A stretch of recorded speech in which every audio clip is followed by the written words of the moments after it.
Pertama adalah mengenal Allah dengan seyakin-yakinnya, dengan jalan tauhid. Pengenalan jalan tauhid adalah terhubungnya seseorang dengan Allah dengan hubungan Baitullah. Kalau Baitullah, dua batin Allah ini tidak berhubungan, belum dikatakan ada umat dan Tuhan dalam setiap perintah yang dilakukan. Itu hanya dia mengerjakan pekerjaan sendiri. Dia bergerak, dia juga yang menggerakkan. Di dalam memahami tingkatan tauhid dari 5 tauhid, kita harus mengerti tauhid itu apa. Tauhid yaitu berhubungan sebuah maujud Allah dengan bekalnya wujud, menemui wujudnya Allah. Kelengkapan syarat syariatnya Allah sampai hakikatnya Allah, sampai menuju ma'rifatnya Allah dalam wujud. Luput di dalam wujud, di mana di situ tajalidah 2 sifat. Ada umat, ada Tuhan dalam satu kodrat. Ruh dari Islam adalah tauhid. Tapi kenyataan yang kita lihat dalam permukaan umat Islam kebanyakan mewajibkan sholat, tapi tidak mewajibkan bertuhan kepada Allah dengan tidak mendirikan tauhid. Ini namanya pekerjaan yang mati. Sholatnya bisa mati, hidupnya juga bisa mati. Artinya tidak ada nilai apapun di mata Allah. Pertama, ibadah yang diturunkan selayaknya kita diturunkan hijrah ke muka bumi ini. Apa tugas kita ke muka bumi? Yaitu pergi menjalankan ketuhanan Allah. Ibadah yang pertama dijadikan Allah yaitu ibadullah. Bagaimana beribadah kepada Allah? Ibadah kepada Allah pertama itu disebut dengan ma'rifatullah. Kalau ma'rifatullahnya sudah berdiri, maka kenallah dia. Berhasil dia mendirikan al-haqqul makul mubin. Nyatalah sudah Allah wujud pada dirinya, maka dia adalah kenyataan Allah yang berwujud. Dalam pelaksanaan tajalli hubungan dengan Allah dengan tingkatan-tingkatan tauhid. Tapi Allah memiliki rumus yang tidak bisa ditambah dan dikurangi, yaitu yang berasal dari dialah yang bisa kembali menjadi dia. Siapa yang berasal dari dia adalah maujudnya. Siapa yang maujud berdiri dari dia adalah wujudnya sendiri.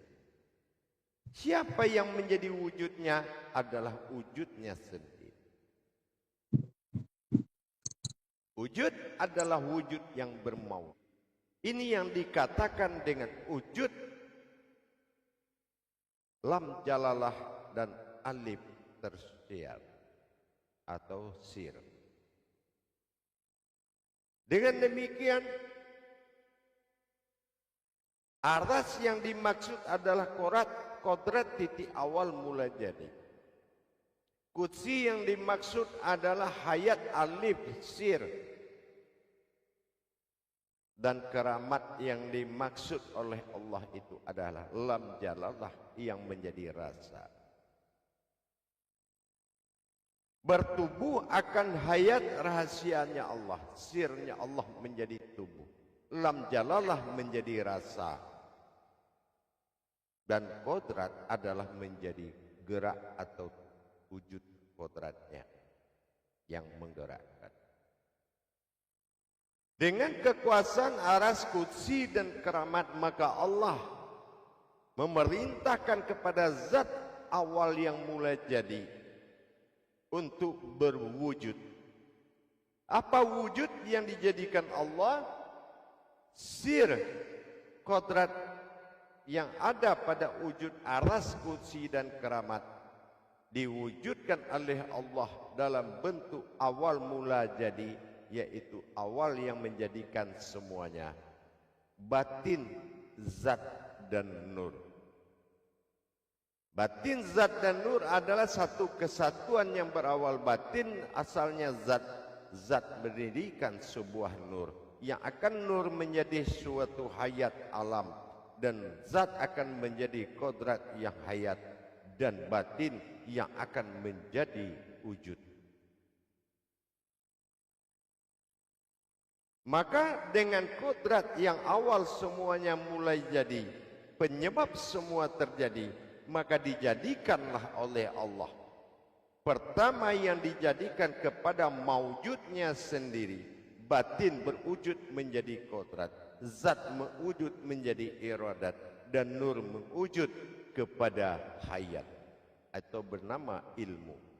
Maka nyatalah sudah zahir Allah pada ilmu. Zat awal yang dijadikan, maka diwujudkan oleh zat itu sebuah zat alam bernama kunal, nur awal mula jadi. Maka terjadilah sebuah maujud. Maujud itu dinamakan hayat yang berdiri dari asalnya nur, yang disebut dengan nur yang memuji kepada zatnya, disebut nur Muhammad. Karena tidak akan mungkin memuji, dan siapa yang akan dia puji, maka disatukan dua zat tadi. Nur Muhammad disatukan dengan zat awal disebut Allah, menyatu dalam satu kesatuan batin bernama Ahmad. Barulah artinya dipuji. Kalau dia sudah dipuji, layaklah dia menjadi Tuhan oleh sekalian alam. Itu kodratnya. Tapi apakah memang kodrat iradat ilmu yang zahir ini yang akan menjadi Tuhan? Bukan. Yang akan menjadi Tuhan adalah aku ingin menjadi Tuhan. Kembali kita melihat awal titik jadi yang pertama.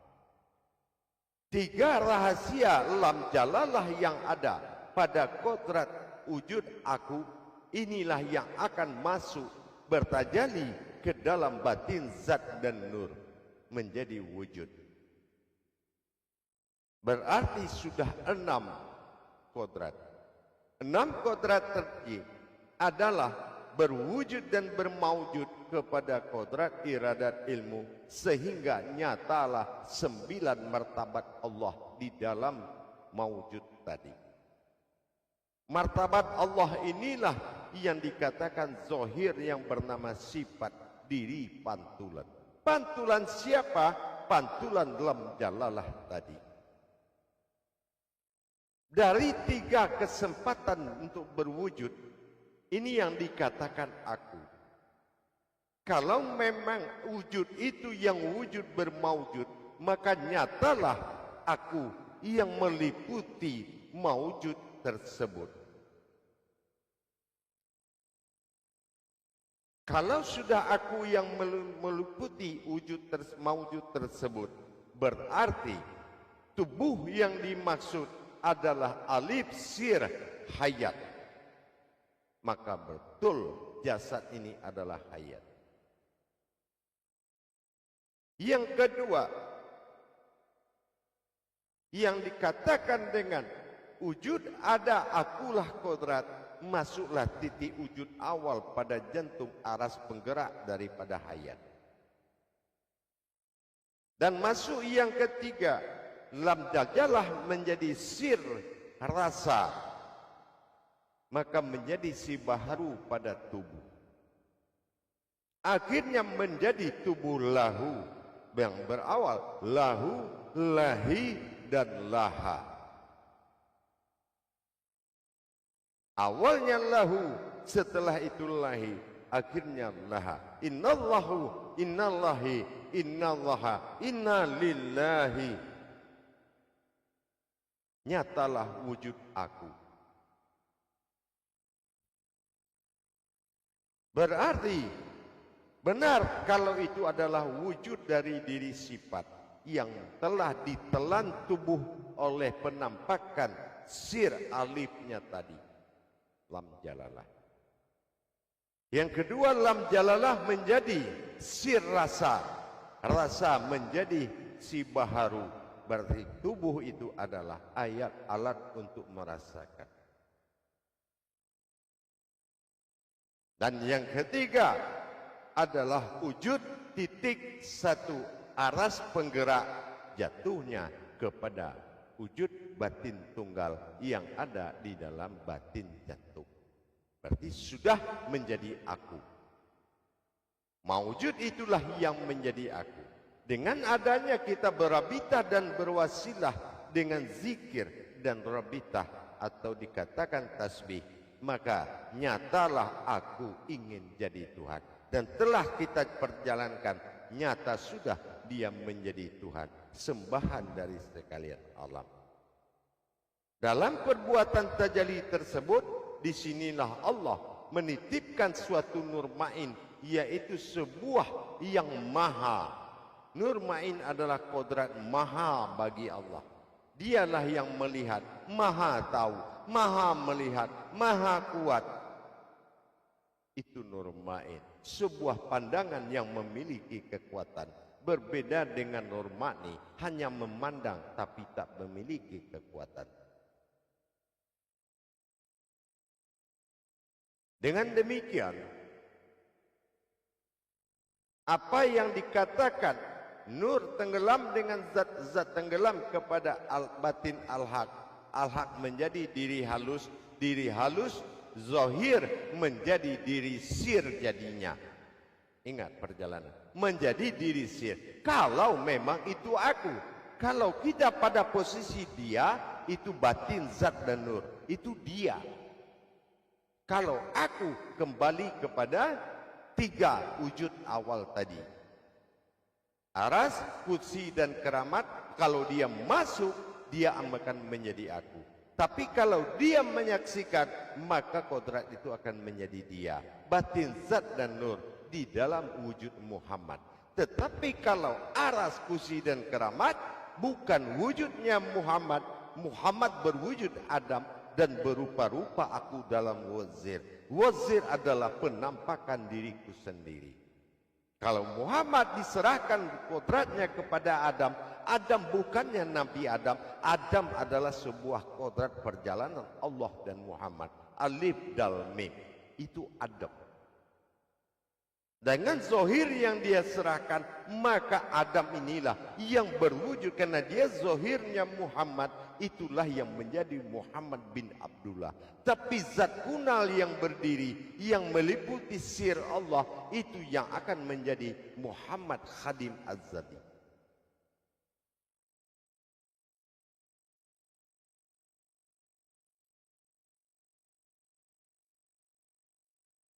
Kita harus benar-benar memahami riwayat asal-usul diri kita. Diri adalah Tuhan awal asal-usulmu terjadi dikala wahid tunggal pada waktu itu. Sesungguhnya manusia itu sudah kujadikan sebelum aku menjadikan semuanya. Dikala itu dia belum memiliki wujud apapun. Berarti siapa yang ada di wahid waktu itu, inilah yang muncul di ahad waktu sekarang. Ingin melihat waktu itu, lihatlah masa sekarang. Tapi di kala itu, kamu belum memiliki apapun. Ini yang terjadi wahid dan ahad.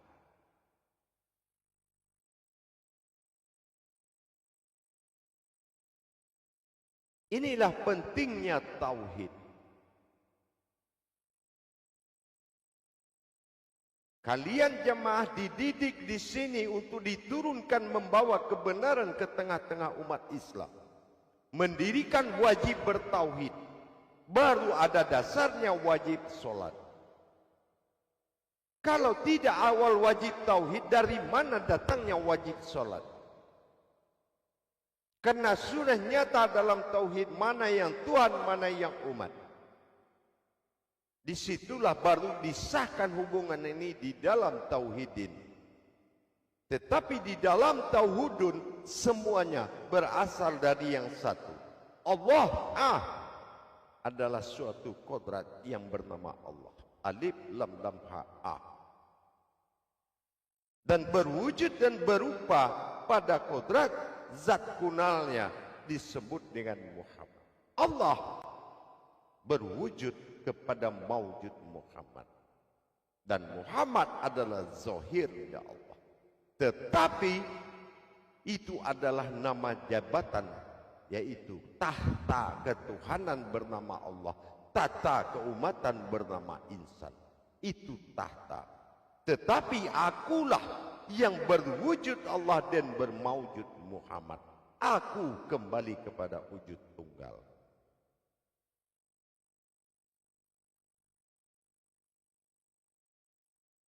Jamaah yang dirahmati Allah rahimakumullah. Lantas bagaimana diri yang hayat, sir rahasia, dan tubuh lam jalalah yang menjadi rasa? Dari mana dasar munculnya zahir itu? Zahir itu adalah saripati dari hayatnya Allah dan batinnya lam jalalah yang disebut dengan wujudnya kulimah la ilaha illallah. 7 nur yang ada berwujud kulimah yang menyatu di dalam kodrat, yaitu saripati dari hayat, sir, alif, dan kodrat lam jalalah yang menimbulkan kulimah Allah. Kulimah Allah akan berhubungan dengan saripati nur Allah dan nur Muhammad yang menjadi hayat dari semua ruh, disebut dengan kulimah la ilaha illallah. 2 kulimah adalah kodrat, yang satu tidak memiliki asal usul, tapi yang satu berasal tapi tidak berusul.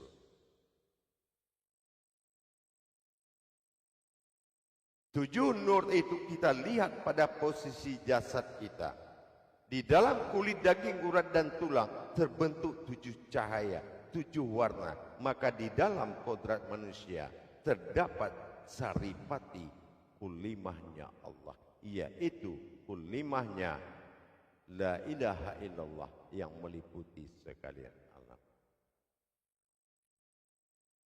Maka kalau sudah diperjalankan tingkat tauhid demikian, dari wujud kepada wujud, wujud itulah yang maujud. Ini ada aku. Kenapa Allah katakan aku dalam prasangka umatku?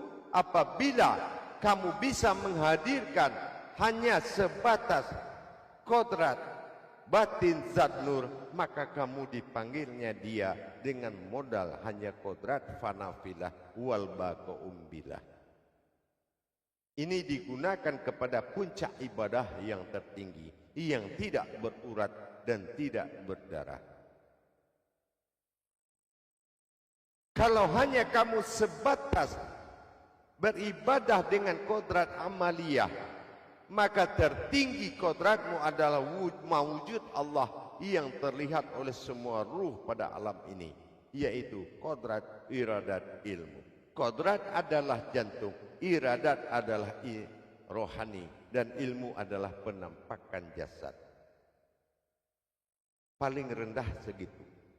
Dan tetapi kalau kamu memang bisa menghadirkan aku yang berwujud pada zahir dan mawujud zahir, maka semua dirimu bertubuh hayat, sir rahasia, berkodrat rasa,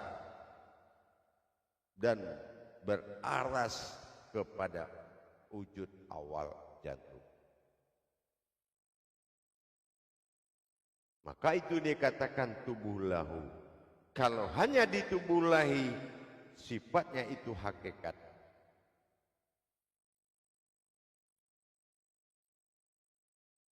Inilah yang menjadi patokan Al-Quran dengan kodrat alif lam mim.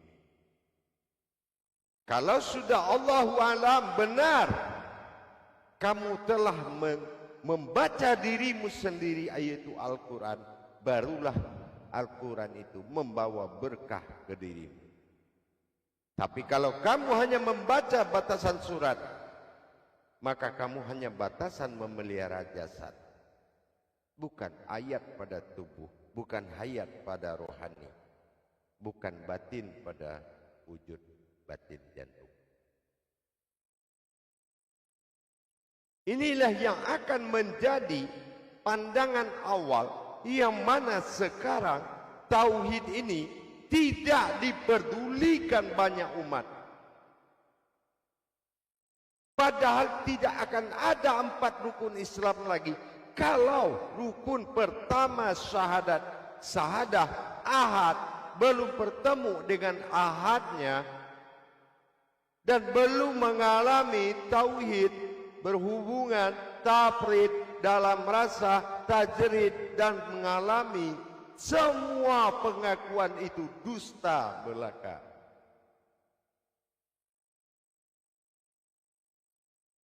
Ini yang menjadi beban. Jangan kamu biarkan Islam itu tidak memiliki ruh, yaitu tauhid. Karena sekarang ketinggian pemahaman tauhid tidak dicapai oleh orang yang tidak dibuka pemahamannya sama Allah.